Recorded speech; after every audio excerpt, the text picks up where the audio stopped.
रास प्रभु की रास लीला का वर्णन आरंभ होता है। रास पंचाध्यायी हम कहते हैं ना, from the deepest core of my heart, हमारी वेल नोन फ्रेज है।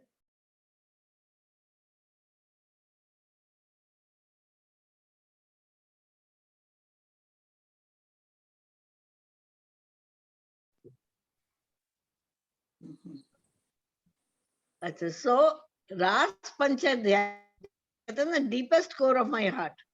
तो Raas Panchadhyayi is the deepest core of Shrimad Bhagavatam's heart. It is the heart of Shrimad Bhagavat.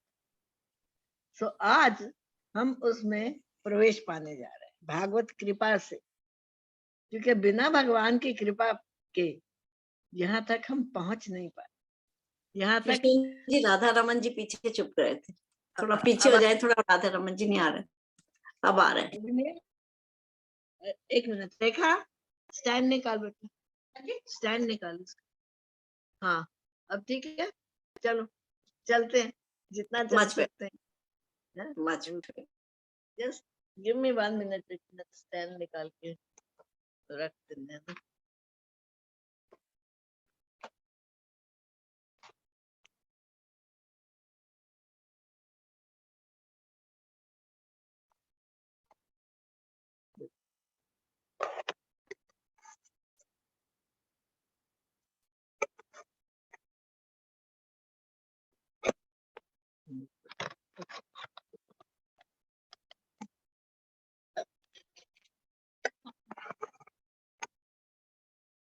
ठीक है, यहाँ पे आ रहे की शक्ल ही चली गई।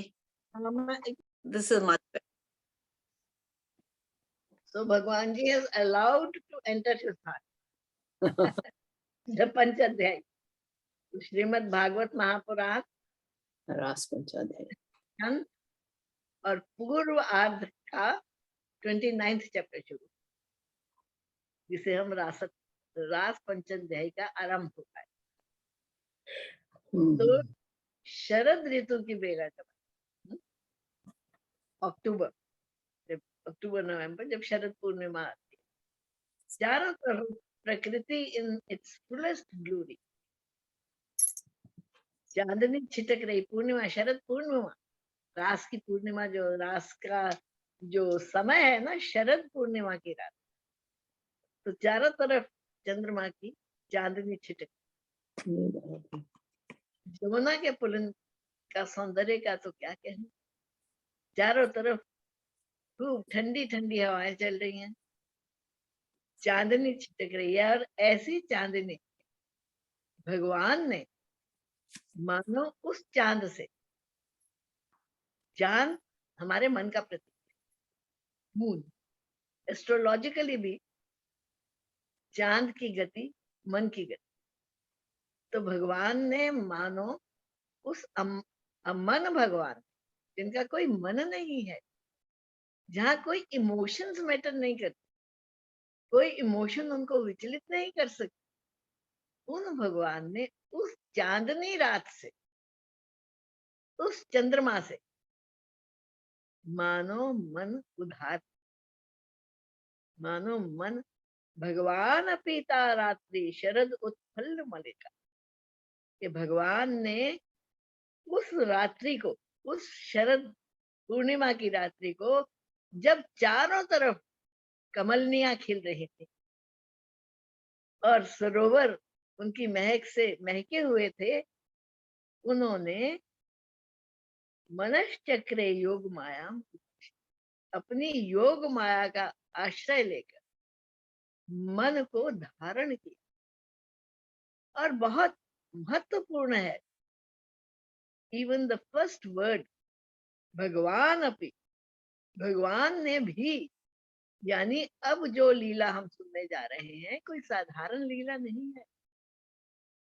भगवान ने भी अपनी योग माया का आश्रय लेकर मन धारण, क्योंकि रास की लीला जो है ये टोटली प्रेम की लीला है, ये मन की लीला। तो उस लीला को परफेक्शन तक पहुंचाने के लिए योग माया के आश्रय लेकर भगवान ने भी जो अमन है, जिनका मन नहीं है, लेकिन फिर भी उन्होंने मन को धारण, उन्होंने वो मन वाले बन गए, फीलिंग्स वाले बन गए। प्रभु ने अचिंत्य योग माया का लिया बासरा, रस स्वरूप श्री हरि ने फिर रसमयी क्रीड़ा संकल्प, रस से पूर्ण क्रीड़ा करने का संकल्प किया। संकल्प क्या? विचार किया। क्यों विचार किया? क्योंकि चीर हरण की लीला जब हुई थी, उन्होंने गोपियों को उनके घरों में वापस भेज दिया था कि जाओ, अब मेरा दर्शन तुम्हें हो गया, मैं तुमसे वायदा करता हूं कि तुम्हारी इच्छा पूरी करने के लिए मैं तुम्हें बुलाऊं। तो अब वापस घरों में क्यों भेजा था? ज्ञान से कुछ बात पता चली, और प्रेम तो उनका था ही पूर्व जन्म से, तो अब उसका अभ्यास करने के लिए समय चाहिए। जो प्रेम उन्होंने अनुभव किया था, उसका अभ्यास करने के लिए भगवान ने उनको उनके घरों में भेजा। और जब उनका अभ्यास परिपक्व हो गया, अपने घरों में अभ्यास हो गया, उनका प्रैक्टिस हो गई उस प्रेम, तब भगवान ने संकल्प किया कि हाँ, now the time has come. अब ये इनका दे टीचेबल नाउ, टीचेबल मोमेंट्स, ये इस वक्त इस रास का पूर्ण रस ले सकते। नित्य अमाना प्रभु ने, फिर अमाना यानी मन रहित, जिनका मन नहीं है, उन प्रभु ने क्या किया? मन को भी स्वीकार किया। निज प्रेमियों की इच्छा पूर्ति ही इसका निमित्त। क्यों उन्होंने मन को स्वीकार किया? क्योंकि अपने प्रेमियों की इच्छा पूर्ति करना चाहते, अपने प्रेमियों की कामना पूर्ति करना चाहते थे, इसलिए भगवान ने अपनी योग माया ज्ञान से मन को ग्रहण किया।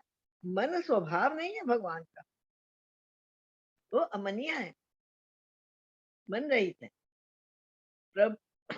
और फिर उन्होंने क्या किया? पूर्णिमा की उस रात्रि को था चंद्रमंडल अखंड। चंद्रमा की भी चांदनी जो थी ना, अखंड थी, बिना किसी बाधा के पूर्णतया चंद्रमा अपना प्रकाश फैलाए हुए था। जैसे कि चंद्रमा भी आज भगवान की इस क्रीड़ा को देखने के लिए उत्सुक है।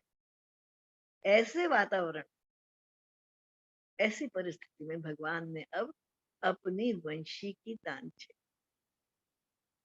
और जो वंशी की तान छेड़ी, उस वंशी का विशेष कार्य क्या था? वो क्या संदेशा दे रही थी? प्रभु प्रेम और मिलन की वह प्यास बढ़ाने वाली उस वंशी से प्रभु के प्रति जो आकर्षण है, वो और भी अधिक बढ़ गया था। और गोपिका मन तो पूर्व ही श्याम सुंदर के वश में थी। गोपियां तो पहले ही अपना मन अर्पित कर चुकी थी भगवान को। भय संकोच धैर्य और मर्यादा भी सब छिन गई, वंशी ध्वनि को सुनते ही अति विचित्र वाकर, अति विचित्र वाकर। अब बड़ी महत्वपूर्ण बात है, भगवान ने तो वंशी बनाई बजाई थी, तो जब कोई ध्वनि होती है वातावरण में, तो सारे वातावरण में सुनती है ना वो ध्वनि। लेकिन भगवान ने जब वंशी बजाई ना, तो केवल गोपियां ही उन्हें सुन पाए। गोपियों का क्या अर्थ है? व्याप्त है वातावरण में वो ध्वनि, ठीक है, लेकिन रेडियो वेव्स वही कैच करेंगी जो एट्यून्ड हैं उस ध्वनि से, जो एट्यून्ड हैं उस वातावरण, जिनके चित्त श्याम में लगे हुए थे, केवल वो ही सुन पाए। भगवान की ध्वनि सबको नहीं सुनी। जिनके चित्त सेंसिटिव थे, जिनके चित्त एट्यून्ड थे, उनको इस वंशी का स्वर उन तक पहुंचा। भय संकोच धैर्य और मर्यादा भी सब छिन गई। वंशी ध्वनि को सुनने ही अति विचित्र वक्त, तो सब भूल गई, मर्यादा भी भूल गई, क्योंकि अब धैर्य छूट गया। अब वो केवल वंशी के ऊपर उनका ध्यान केंद्रित था, और वो उत्कंठित थी उस वंशी को सुनने के लिए प्रभु प्राप्ति को लक्ष्य बना। क्यों सुनना चाहती थी? प्रभु प्राप्ति को लक्ष्य। सब संबंध इसलिए निभा रही थी क्योंकि प्रभु ने आदेश दिया, लेकिन लक्ष्य क्या था? सारे संबंधों को निभाने का प्रभु प्राप्त। कर्म तो वही है, कर्तव्य तो वही है, जीवन तो वैसे ही चला जा रहा है, लेकिन वो किसके लिए चल रहा है, वो किसके लिए हम कर रहे हैं, भेद यहाँ पे। क्योंकि दृष्टि भगवान के चरणों पे टिकी हुई है तो सारे कर्म पूजा बन जाते हैं, और दृष्टि में मेरे पे टिकी हुई है तो वही कर्म बंधन का कारण बन जाते हैं। वंशी ध्वनि को सुनते ही अति विचित्र वागत। क्या गति हुई? प्रभु प्राप्ति को लक्ष्य बना संग संग थी जिन्होंने साधन, एक दूसरे को सूचना भी वे देना। चीर हरण का प्रसंग याद करो। इकट्ठी गोपिकाएं मिलकर हाथ में हाथ डालकर एक दूसरे को बुलाकर वो जमुना जी के पुत्र 4 बजे ब्रह्म मुहूर्त में वहां स्नान करती थी, और एक ही लक्ष्य से कि कृष्ण ही हमारे पति हो, हमारा जीवन कृष्ण के लिए ही समर्पित। तो सारी साधना जिन्होंने इकट्ठी करी थी, इकट्ठे ही करी थी, संग संग करी थी, जब वंशी की ध्वनि कानों में पड़ी तो वो एक दूसरे को बुलाना भी भूल गई और भागे उस वंशी की ध्वनि को। एक दूसरे को सूचना भी वह देना, अपनी सारी चेष्टाएं गुप्त मानो उन रखी, जहां वे थी वे वहां से ही कृष्ण मिलन को चल। फुर्सत कहाँ है? जिस जिस काम में जो गोपी लगी हुई है उस काम से उठकर वो सीधी भागी कृष्ण मिलन। इसलिए सूचना नहीं दे पाई, कोई अन्यतम विचार उसके चित्त में प्रवेश ही नहीं कर सकता था। ऐसी एकाग्रता, अति वेगवान थी उनकी। और कैसे जा रही थी? कानों में जो कुंडल पहने हुए थे खूब हिल रहे थे उनके भागने की गति से, मानो उनका हृदय उल्लास इस राही ही प्रकट। उनके हृदय में जो प्रसन्नता है उसको उनके हिलते हुए कुंडल दर्शा। ऐसी गति थी गोपियों। और अब सब गोपियां भिन्न भिन्न अपने अपने घरों में बैठी हुई थी। एक अपने घर में बैठी दूध दो रही थी गैया का। जब उसने वंशी की ध्वनि सुनी तो बहुत बौरा गई, अपनी सुध भूल गई, एकदम दूध दोना उसने बंद किया और उठकर जिस बर्तन में वो दूध दो रही थी उसने उसको पांव से ठोकर मारी और वो सारा दूध पलट गया। वंशी कहती, ये क्या कर रही है गोपी? तू मेरी ध्वनि श्याम का संदेशा सुनकर तू बहुत उत्सुक हो रही है, ये तो मैं समझती हूँ, लेकिन जितना तूने दूध दोहा हुआ था उसको गिरा क्यों दिया? कहती है, जीवन के सारे काम मैं किस लिए कर रही थी? मेरे सब कामों का अंडरलाइंग करंट जो था वो तो श्याम की प्रतीक्षा थी। इसलिए कर रही थी कि कब मुझे श्याम मिलेंगे, मेरे दूध के दोहने का भी केवल मात्र एक ही प्रयोग। कहीं दूध बाल्टी में भरा रह जाए और मेरा चित्त पीछे सोचने लगे कि वो दूध बाल्टी में धरा था, तो फिर मेरा प्रेम तो अधूरा रह जाएगा। इसलिए मैं कोई भी साधन रखना नहीं चाहती जो मुझे वापस खींचे। कहते हैं ना, बर्निंग ऑल बोट्स, अंग्रेजी की कहावत है कि पीछे जाने के लिए रास्ता ही नहीं रखा। मेरे जितने भी रास्ते थे मेरे जीवन में इसलिए थे कि मैं अपने कृष्ण को मिल सकूं। इसलिए अब कोई भी आवाज, अब कोई भी कर्म, अब कोई भी नाता मुझे पीछे नहीं है। इसलिए मैंने दूध गिरा दिया। यानी जीवन के हर कर्म का प्रयोजन ये था, कब कृष्ण की बंसी बजेगी। दूसरी गोपी परिवार में बैठी थी, बड़ा अच्छा भोजन बनाया था, सारे परिवार को भोजन बरता रही थी, परोस रही थी, सबको भोजन खिला रही थी। लेकिन जब ध्वनि कान में पड़ी तो सब भूल गया, सब वहीं का वहीं धरा रह गया। जहां थी वहीं से उठकर भाग गई। और कोई गोपी थी जो तैयार हो रही, अपने आप को सजा बजा रही थी, मेकअप कर रही थी। अरे, बंशी की ध्वनि कानों में आई तो जो काजल था वो आंखों की बजाय वो मुंह पे पोत लिया। और मेरा कृष्ण भी तो काला है ना। और इस भाव से वो भी भागी चली।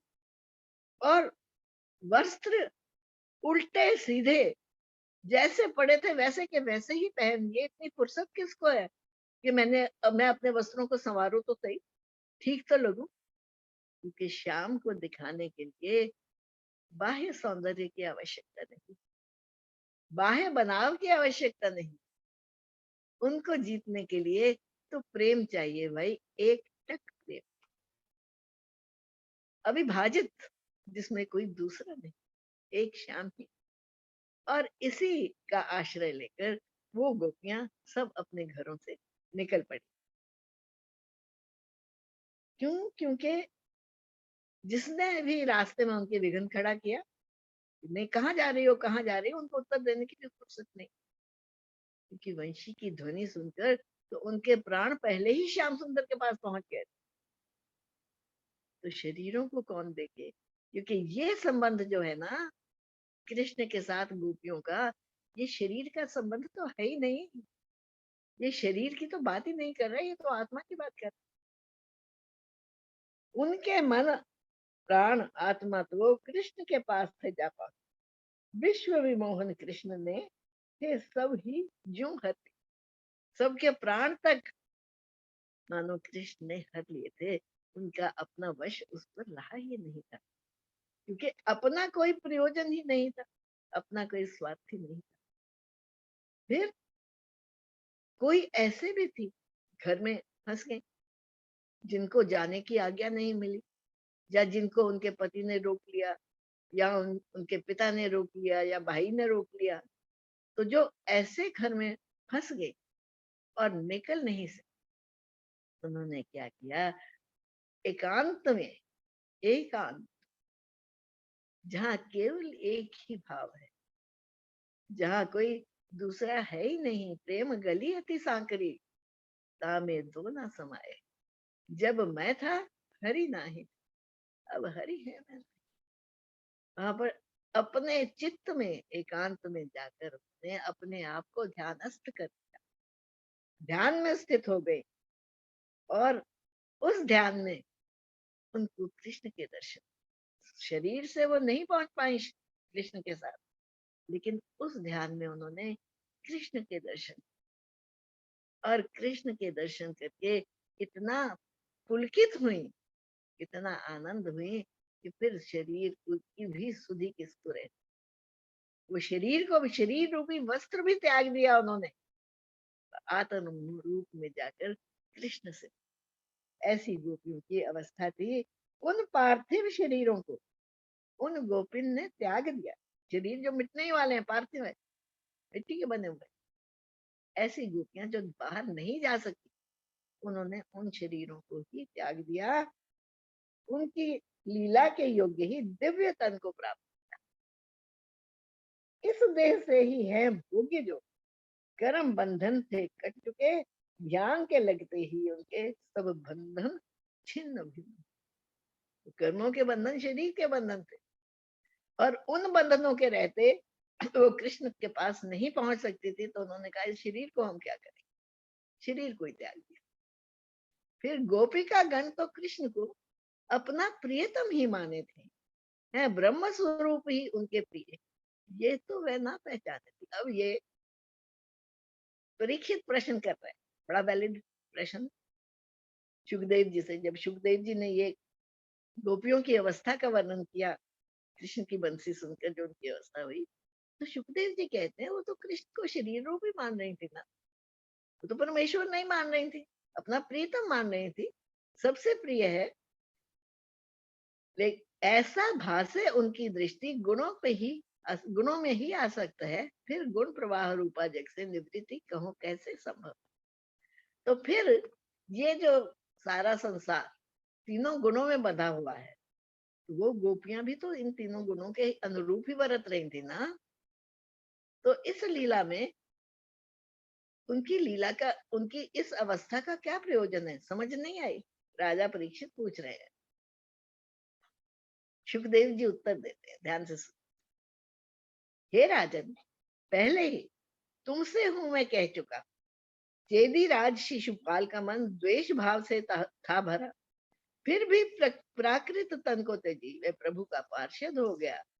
प्रभु से मन में द्वेष का भी ये दिव्य परिणाम मिला। तो आपको याद है ना शिशुपाल की कथा, राजसूय यज्ञ में जो वो गालियां निकाल रहा था कृष्ण को, वो तो द्वेष करता रहा सारी उम्र उनको।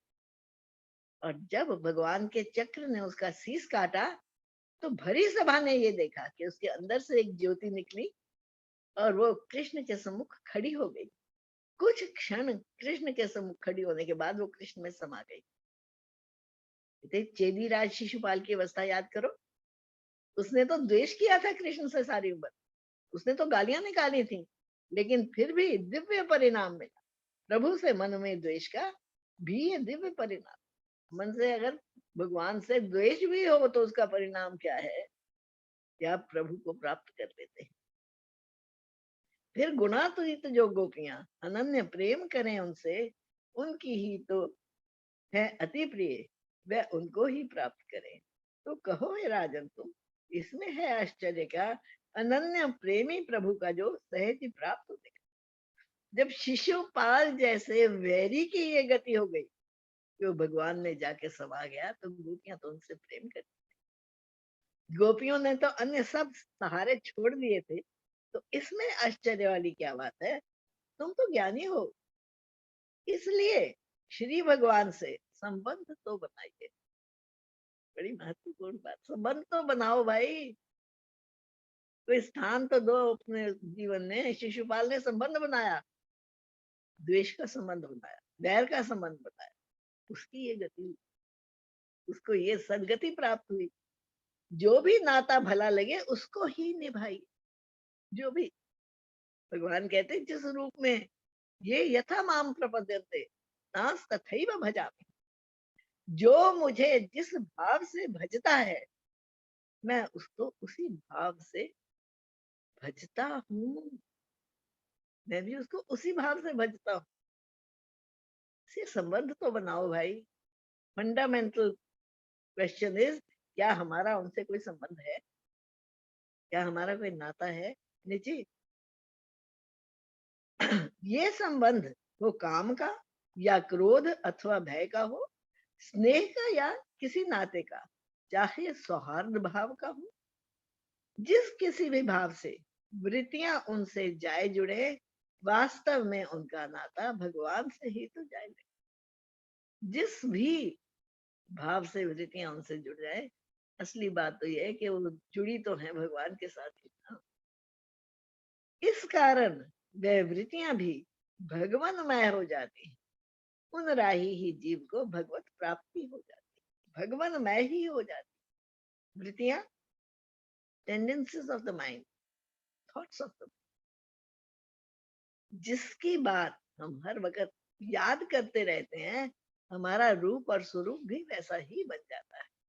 आगे चलकर बड़ा सुंदर, जब एकादश स्कंद में दत्तात्रेय जी अपने 24 गुरुओं की बात करते हैं, उन 24 गुरुओं में एक गुरु उन्होंने कहा, भृंगी नाम का कीट, एक कीड़ा है। कीड़े जमीन पे कितने कीड़े चल रहे हैं, एक भृंगी नाम का कीड़ा है। वो छोटे छोटे कीड़ों को पकड़ के ना, और उसको दबा देता है मिट्टी में, और बाहर बैठा खुद अपनी आवाज करता रहता है। भृंगी की जो साउंड होती है ना, वो करता रहता है। थोड़े दिनों के बाद जब वो मिट्टी का ढेला खुलता है ना, तो वो जो उन्होंने कीड़ा उस मिट्टी में दबाया था ना भृंगी ने, वो खुलता है, तो वो कीट जो है ना भृंगी का रूप धरकर बाहर आता है। ये मतलब ये फैक्ट है। कहते मैंने उससे ये सीखा, दत्तात्रेय जी कहते हैं, क्योंकि जिसका चिंतन, वो कीड़ा डरा हुआ है, भृंगी बाहर से आवाज कर रहा है, भृंगी की आवाज सुनकर निरंतर उस कीड़े का चित्त भृंगी में लगा हुआ, और वो निरंतर उसका चिंतन कर रहा है। और परिणाम ये है कि जब वो बाहर निकलता है वो भी भृंगी का रूप बनकर बाहर निकलता है। ये बात तो जीवन में भी हम अनेकों बार ऑब्जर्व कर सकते हैं कि जो जिसके हम बहुत निकट हों और जिसका चिंतन हमारे चित्त में लगा हो, कई बार लोग भी कहने लगे, अरे आप दोनों की तो शक्लें बड़ी मिलती है, आप दोनों तो एक जैसे लगते हैं। क्योंकि भगवान में चित्त टिका हुआ था गोपियों का, तो वो भगवान मैं ही हो गई। इसमें आश्चर्य की बात कैसी है राजा? तुम तो ज्ञानी हो, तुम तो ये सब सुनकर आए हो ये सब बातें। अगर शिशुपाल भगवान ने समा सकता था इस प्रकार, तो गोपियां क्यों? क्योंकि उनका भी एकाग्र भाव भगवान में स्थित, किसी दूसरी तरफ उनकी दृष्टि नहीं जाती थी। सो इसलिए उन गोपियों में अनन्य भाव जो था ना, उनके अनन्य भाव ने उनको विलय कर दिया कृष्ण। कृष्णमय ही हो गए, कृष्ण रूप ही हो गए। भगवान ने कहा है, अब ये उनको सुखदेव जी बता रहे हैं ना, कि मम भगवान कहते हैं मम लीला और गुणों के श्रवण और कीर्तन से, मेरे रूप के दर्शन से और इन सब के ध्यान से मुझ में अनन्य प्रेम की जैसी प्रीति हो जाए, मेरे पास रह करके भी वह प्रेम ना उत्पन्न हो। इसलिए सत्संग का महत्व, इसलिए भगवान भगवान से अधिक भगवान के भक्तों की महिमा क्यों गाई जाती है? क्योंकि वो हमें रास्ता बताते हैं। वो जो श्रवण है, वो जो कीर्तन है भगवान के गुणों का, उनसे हमारे विवेक की जागृति, उनसे हमारे हृदय में प्रेम जागृत होता है। अगर भगवान के साथ 24 घंटे रहे भी, देखो अंत में जाकर, एकादश स्कंद में जाकर वसुदेव जी नारद जी से ये प्रश्न करते हैं कि भगवान मेरे घर में पुत्र का रूप जन्म ले, पुत्र का रूप धर कर आए हैं, लेकिन मैं उनको भागवत रूप जान ही नहीं सकता, मैं उनको भागवत स्वरूप देख ही नहीं सकता, उनमें मुझे अपना पुत्र ही दिखता। मुझे बताओ मैं क्या करूं कि मैं उनके भागवत स्वरूप को पहचान सकूं। तब नारद जी उन्हें उपदेश देते। तो ये भगवान कह रहे हैं कि बजाय कि तुम मेरे पास खड़े रहो, मेरे सहवास करो, मेरे साथ रहो, मैं तो तुम्हें अपनी कथाएं नहीं ना सुनाऊंगा। भगवान तो अपनी बातें नहीं करेंगे ना। भगवान की बातें कौन करेगा? जो उनका भक्त है, जो उनका सखा है, जो उनका प्रेमी है। इसलिए सत्संग पर इतना जोर दिया। हर शास्त्र, सत्संग के बिना गति कोई नहीं, क्योंकि सत्संग ही हमें भगवान का परिचय देता है। जब रुक्मिणी जी पत्र लिखती है ना भगवान को, कथा पे आएंगे आगे, तो क्या लिखती हैं कि मैंने आपका दर्शन कभी नहीं किया, मैं आपसे मिली कभी नहीं, लेकिन मैंने नारद जी के मुख से और अन्य लोगों के मुख से आपकी महिमा का श्रवण किया है। उस श्रवण से मेरे हृदय में आपके प्रति इतना प्रेम जागृत हो गया कि मैं अब किसी अन्य को अपना पति स्वीकार ही नहीं कर सकती। क्यों? क्योंकि श्रवण किया है। इसलिए श्रवण की महिमा अंडरमाइन नहीं करनी। सबसे अधिक महिमा सत्संग की, सत श्रवण। सो मेरे पास रह करके भी वह प्रेम ना उत्पन्न हो। इसलिए तुम भी सभी अपने घरों को लौट चलो, इसी राह से मेरे प्रति अनन्य प्रीति तुम प्राप्त करो।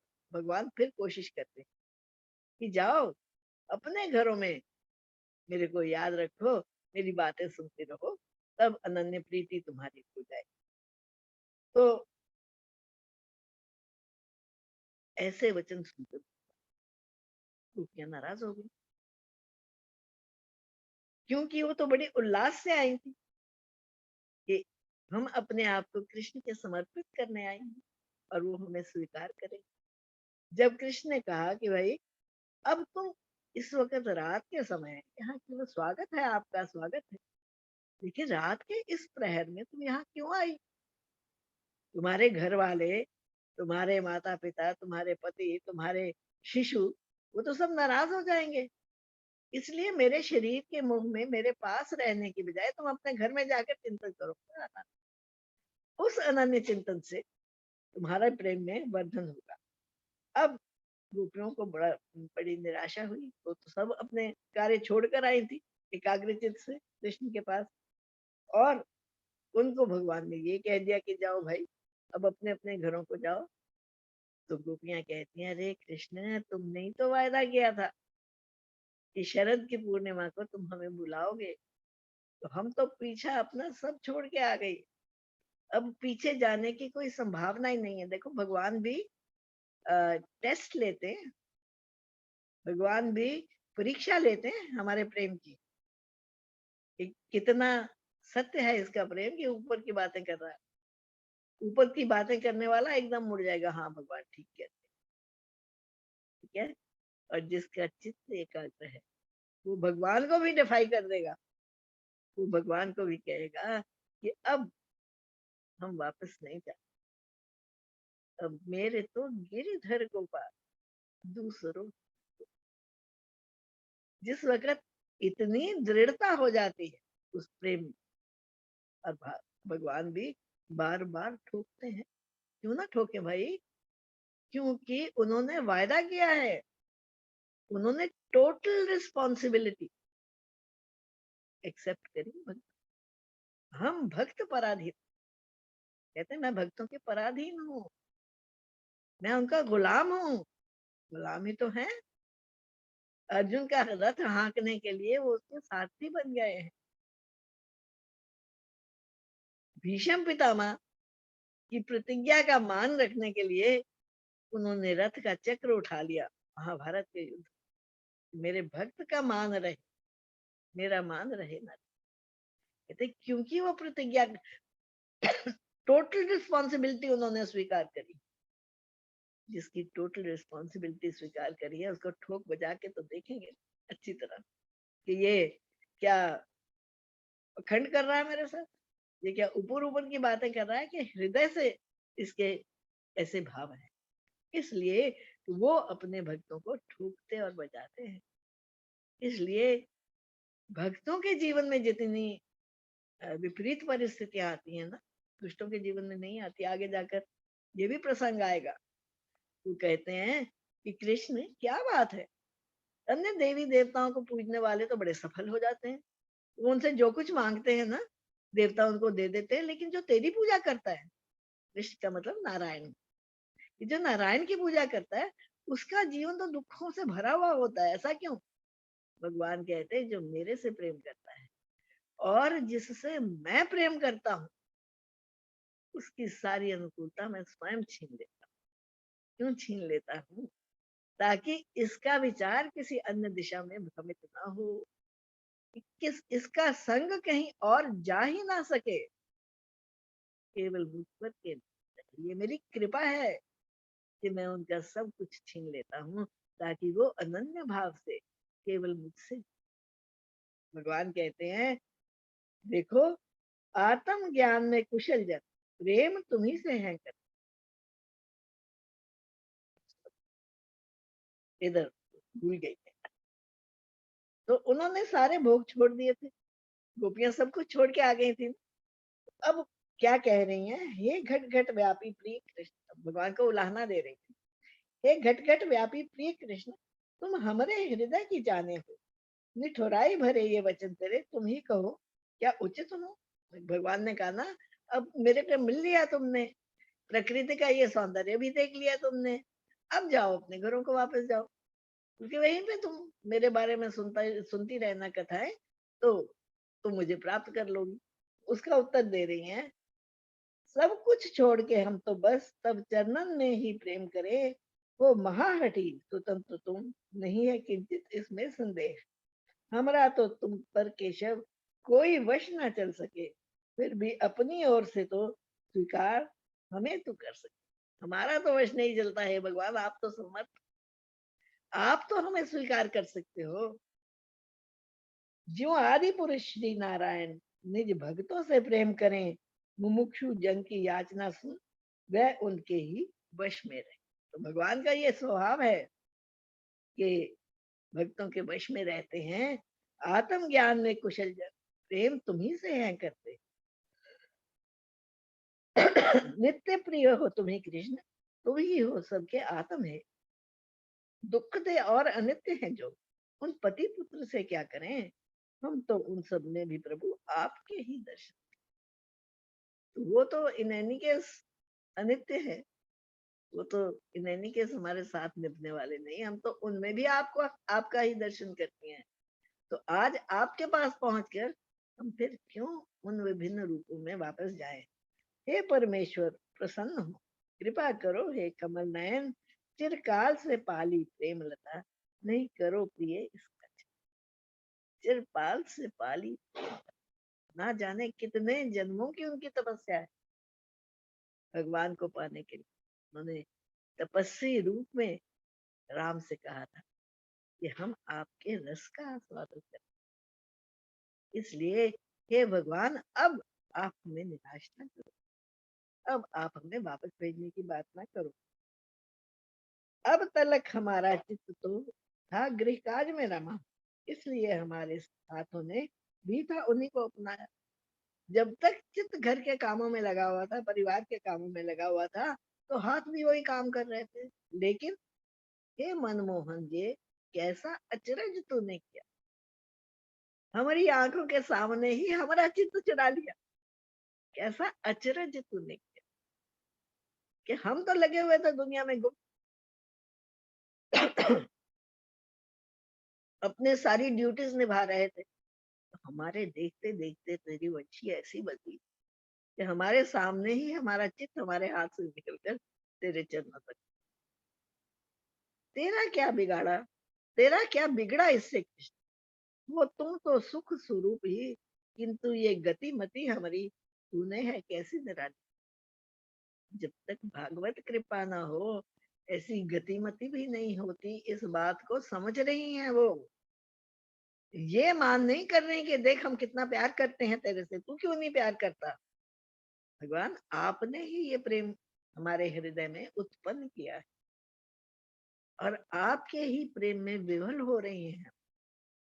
इसलिए आज हम समझ गए कि आपकी कृपा के बिना ये नहीं हुआ, तो आज क्यों हमें वर्ग लाने की कोशिश कर रहे हो। तब चरण कमल को छोड़कर एक पग भी ना ये कदम चले, ये तो तेरे सम्मुख ही अचल हुए हैं मानो। फिर ब्रज में कैसे जाए हम, वहां जाकर भी क्या करें।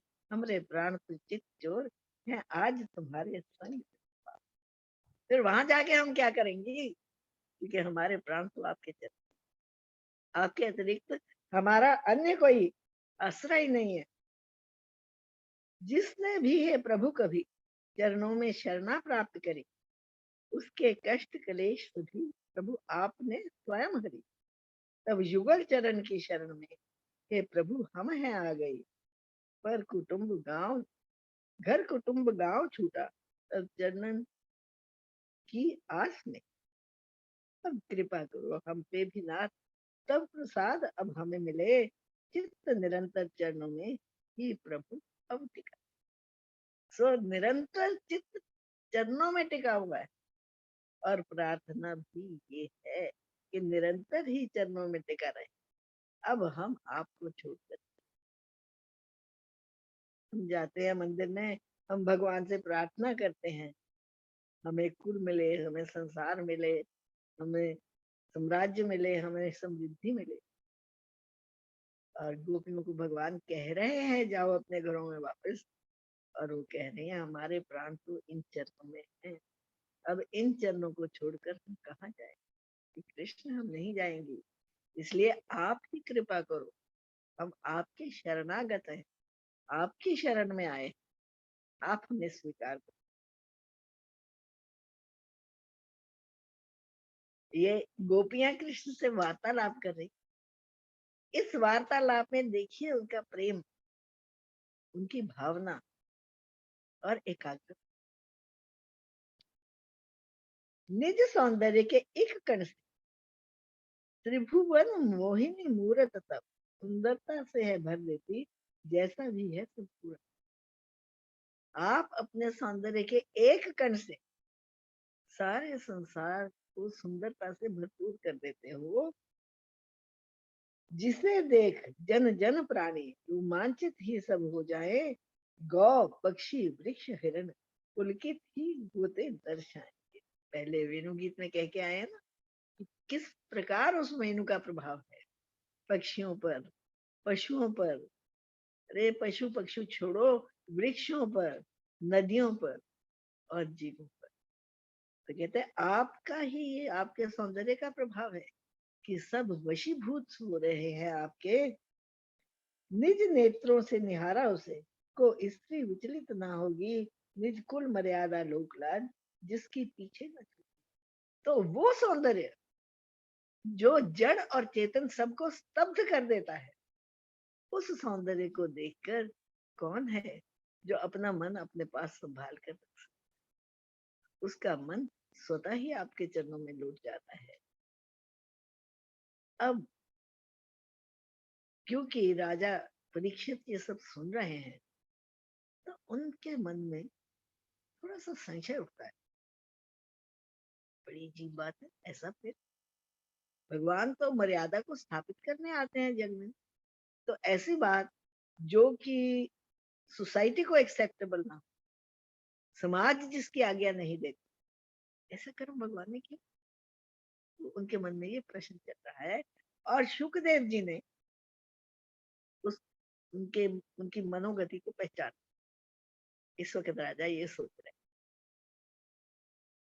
इसलिए उनके बिना प्रश्न पूछे सुखदेव जी उनको कहते हैं, हे राजन, श्री कृष्ण तो सनक आदि सब योगियों के ईश्वर हैं, वे स्वयं ही शिव आदि योगेश्वर।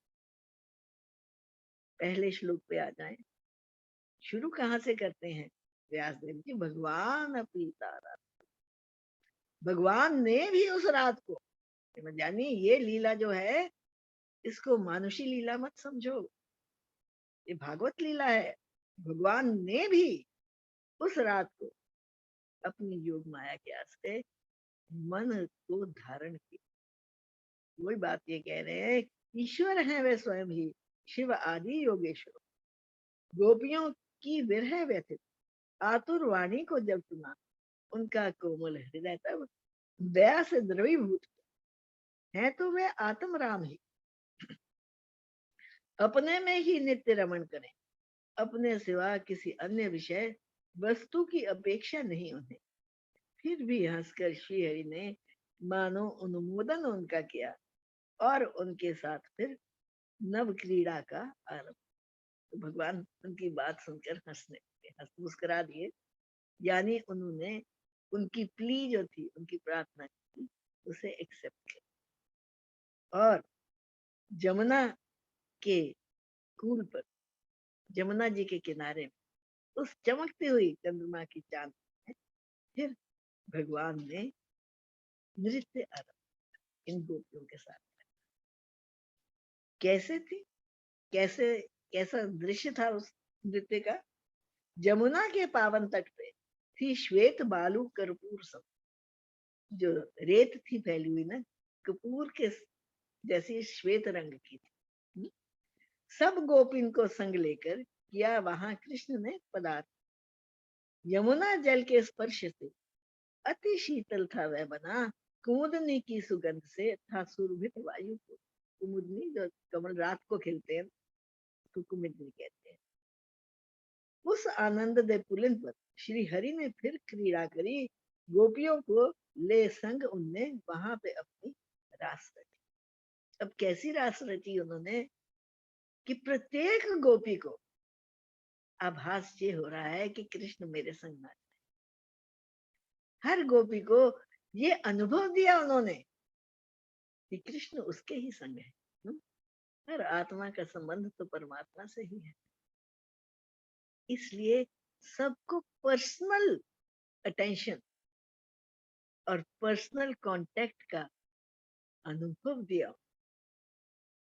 एक गोपी एक बहुत बार चित्र हमने देखे हैं ना, पेंटिंग्स बनी हुई है, तो वो आत्मा और परमात्मा का निजी संबंध है। हर गोपी का निजी संबंध है कृष्ण। कोई उन्हें पति रूप में प्रेम करती है, कोई उन्हें लड्डू गोपाल बना के प्रेम करती है,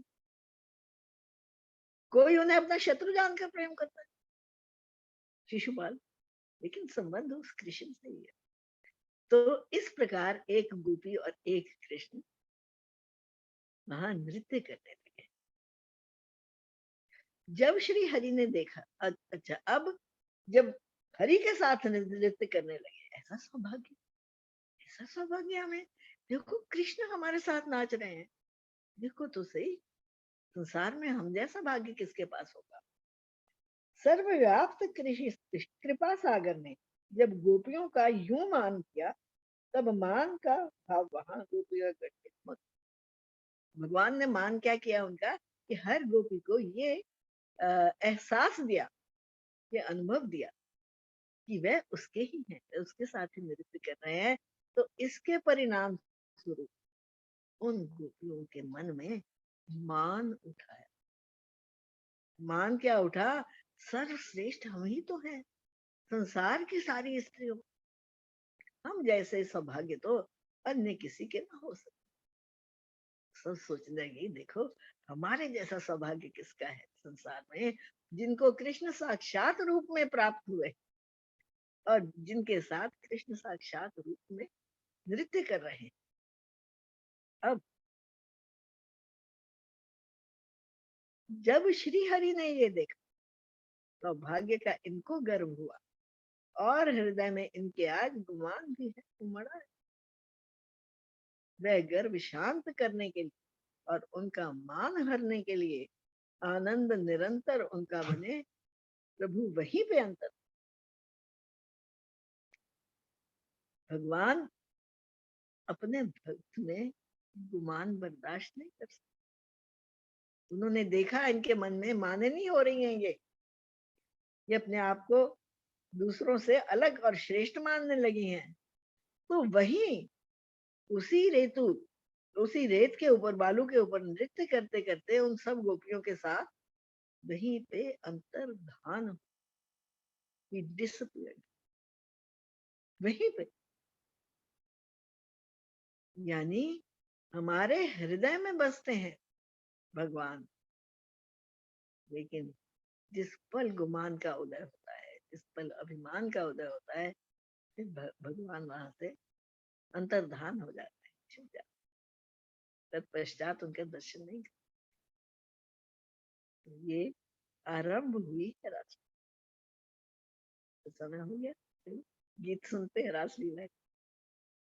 अगले सप्ताह फिर अगले चलेंगे संदर्भ में। वो फिर कितने